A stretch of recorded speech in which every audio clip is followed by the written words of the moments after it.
I don't know if you heard, Arm's Length have dropped their debut album. We will call this their debut album, even though they've released an album's worth of songs from their EPs, Everything Nice and What's Mine Is Yours. I've heard people saying that this album, Never Before Seen, Never Again Found, follows in the footsteps of those previous EPs, but I have to disagree because this album is leaps and bounds above anything that Arm's Length has released so far. Never Before Seen, Never Again Found is just this grand, operatic, epic album that eclipses Everything Nice in every single way. You know when a band releases something so good that you're worried about how they can possibly follow it up in their next release? The Wonder Years released The Greatest Generation, and how that just set expectations so high that No Closer to Heaven was never going to be able to live up to that hype. Or when Life's Not Out to Get You was released, Peace and the Panic was just never going to be that good. Those follow-up albums to their breakthrough hits we're just never gonna live up to the hype. My only point is that this album is so good that I don't know how Arm's Length will possibly be able to top it. Never Before Seen, Never Again Found feels like a genre-defining, or at least genre-reigniting album for the scene. And I know that those are some bold claims, so let me actually back up my case by talking about the contents of this record, keeping in mind that this is, of course, my own garbage opinion. If you have any terrible takes you want to share from me, please leave it in the comments below. I would really love to read them. The album opens with the song Overture, and I won't pretend that I knew what that word meant going into this album, so here's the definition. It is the introduction to something more substantial, perfectly fitting for this album and this song. Instead of me hearing the intro and saying something like, oh, I can't wait to hear what the rest of the album is like, I hear it and I'm like, wow, this might be the best song on the record. I want to listen to it again and again and again. And this song makes it hard to even get to the rest of the album because I just want to hear it over and over. It is that strong of a song. In this genre, vocal ability isn't super important. Sometimes you get vocalists who you're like, why did anyone hand this guy a mic? But right off the bat, you hear that Alan, the vocalist, is a much stronger singer on this album than he was on previous releases, but he still has those quirks that I loved in his voice and made him so recognizable, and this band so recognizable in the scene. Overture sets the scene. Alan sings softly on top of quietly strummed guitars. There's some beautiful synth work between the first verse and the second chorus, and for a split second, this song sounds a little bit like the Goo Goo Dolls. And as that tiny interlude fizzles out, we get some more verses and some more excellent storytelling from this new era of Arm's Length. As the second verse ends, Alan's voice is finally reaching a shout, and up until now on this song, we haven't heard any drums, but at this point, the drums do finally kick in, the music swells, and the instruments explode as Alan shouts the second chorus. What's cool here is it sounds like Alan has to keep up with the band and he has to yell over it and deliver these lines with such power just so that we, the listener, can hear it. And he conveys that not just through the volume of his voice, but how he's delivering these lines. It sounds like his voice is about to crack, he's about to break down. He really sells this performance. And the song closes with each verse becoming a little slower, a little more deliberate, and the song ends with a long stretch of silence because the band and the listener need a break before they're about to hit you with the first single off the record, Object Permanence. Of course, there is a reason this song is the lead single. It's got some of the most emo lyrics on this album, and of course, the perfect listening space for a song like this is on the bus to middle school, looking out the window and nothing in particular, listening to this song with your Skull Candy Jib earbuds. Just me? Okay.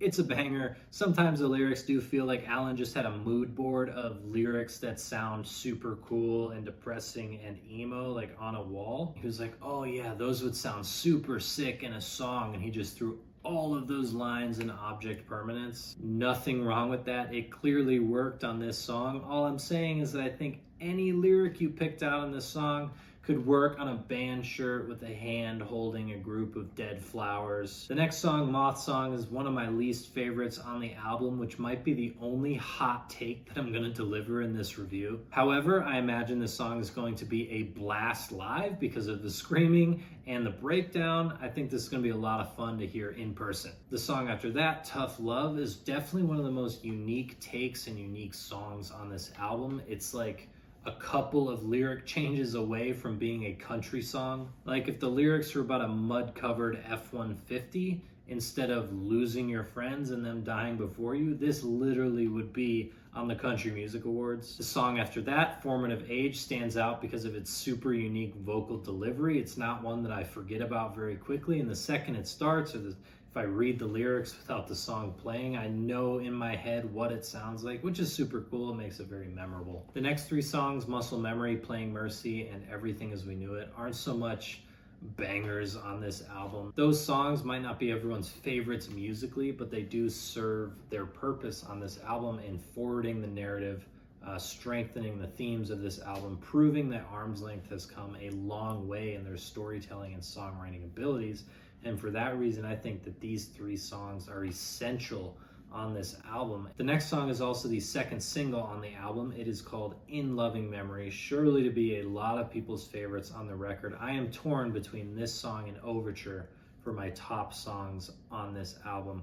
This song is extremely memorable on the album because it's got a very unique vocal delivery. It's got like 3 parts in the song structure. Despite its short runtime, it still managed to be one of my favorites on this record, and I'm sure I'm not alone in saying that. Family and Friends is one of the most unique songs on this record, but I have to pray that Arm's Length does not chase this sound in their next album. This is a gateway drug into shoegaze, and I really don't want them to go the route that Turnover does. But look, if that's what they want to do, that's perfectly fine. I'm not saying they shouldn't chase their artistic interests and what excites them musically. I'm just saying I hope that we get an evolution on this album and not more of this song, if that makes sense. And then this album closes with the beast of a song, Dirge. Takes a lot of themes from this album and meshes them all together in one big song soup. I don't think it resolves any of these themes exactly, more like it takes an idea from over here and one from over here and just blends them together to remind you what this album was all about. And then at the end of the song, it reincorporates some of the lyrics from the opener without going full Wonder Years and just repeating the choruses from every single song. Look, discussing the tracks on this album, maybe I'm not coming across as selling this album as my album of the year or a perfect album, but that's because so far I had deliberately avoided discussing the themes and the lyricism, which I think those two things are the core strengths of Never Before Seen, Never Again Found. The themes here are just so expertly realized that I can't help but keep thinking about this album long after it's been over. It's been out almost a week, and it's about all I've listened to, it's about all I've thought about musically, and that just speaks to me on how important this album is going to be for the rest of my life. What's cool here is that the lyrics are vague enough that I think people are going to experience a lot of the same emotions while getting a couple of different interpretations about this album. And that's what I love about music, is we can all feel similar things, but specifically we might take away different things from the album. There's lots of talk on this album about age, but not necessarily getting older. It's more like, who was I at this age? When are certain things going to happen? What age are those things going to happen? And I'm glad it does that, because I think the whole theme of we're all gonna die one day, we're all getting older, is a little tired in this genre especially. But beyond that, what really resonates on this album for me is all of the musings that Arm's Length does about memory. This album makes me think a lot about what memory is and what memory means, and Arm's Length does this without posing specific questions or answering specific things either. It just tells you a story that makes you ponder the meaning of memory. Memories fade with age, memories can disappear if you don't work at them, and they're paradoxical in the sense that the memories that you want to forget can sometimes rise to the surface just because you want to forget them, and memories that you want to keep forever can disappear without you even realizing it. There's just a level of storytelling on this album and some exploration of themes that's just unmatched in this genre, except for maybe from bands like the Wonder Years. And I find myself not just sympathizing with the narrator, but empathizing with them, because I am experiencing the story that he is telling, and it's resonating with me so deeply that I'm going beyond just understanding what they're going through. I am experiencing it with them. I could be wrong, but I do think there is a narrative here on this album. For me, this album is a blend of the present events and the past memories of the narrator. In the present, the narrator is back in their childhood home. It appears they are caring for their mother, who is either sick or dying. And the mother and the narrator are reflecting on their own relationships with themselves and their family and friends. The relationship between the narrator and the mother seems loving, but it also appears to be forged by a trauma bond, as is referenced a couple of times in this album. But what's interesting here is these two people are interacting now in very low points in their lives. I don't know if that's the correct interpretation, but I feel those two characters so viscerally that I think that whenever I listen to this album, I'm going to imagine those two characters I've invented in my head. This album needed the lyrics to be on point. This is poetry. If the lyrics didn't hit, this album would fall flat. Every verse seems like it could be put on an Instagram story over a picture of a window pane with raindrops on it. Arm's Length have released an album that makes me feel something. I listen to this and I am reminded why I love music so much. It is their best album to date, easily. It's one of the best debut albums I have ever heard. I hope that this album gets Arm's Length a ton of love from fans and gains them a ton of new fans in the process. If you love poetry and lyricism and songwriting, I think you'll get a lot out of this album, as long as you appreciate the vocal performance here, which I admit is not going to be everyone's cup of tea. But that's because this album is extremely vocal and lyric forward. The vocals are front and center in the mix. This album might benefit from some extended instrumental sections, not necessarily an instrumental song.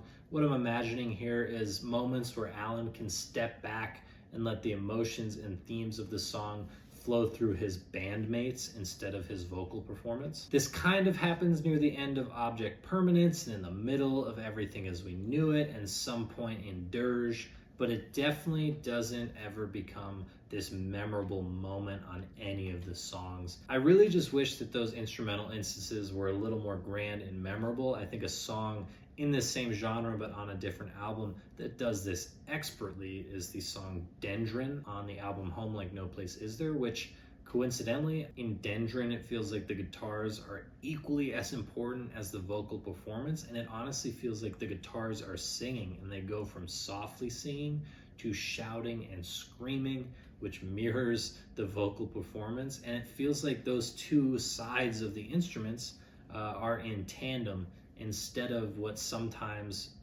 this album Never Before Seen Never Again Found feels like, is Alan just singing over instruments. It doesn't feel like they are equal parts on the album, if that makes sense. And of course that could very well be the sound that Arm's Length was going for, in which case I might as well be saying, oh, The Lighthouse would have been better if it was in color instead of black and white. Like, sure, but that's not really what we were going for. You're missing the point. All that for me is good news. It means that Arm's Length has nowhere to go but up. They could evolve their sound and put out something next that's even better than this album, as unfathomable as that sounds for me right now. Today, Arm's Length have released an amazing album in Never Before Seen, Never Again Found. In the comments below, I have dropped a tier list of the songs in this album. Let me know what you think. Let me know what you would change. Hope to see you down there, and until next time, goodbye.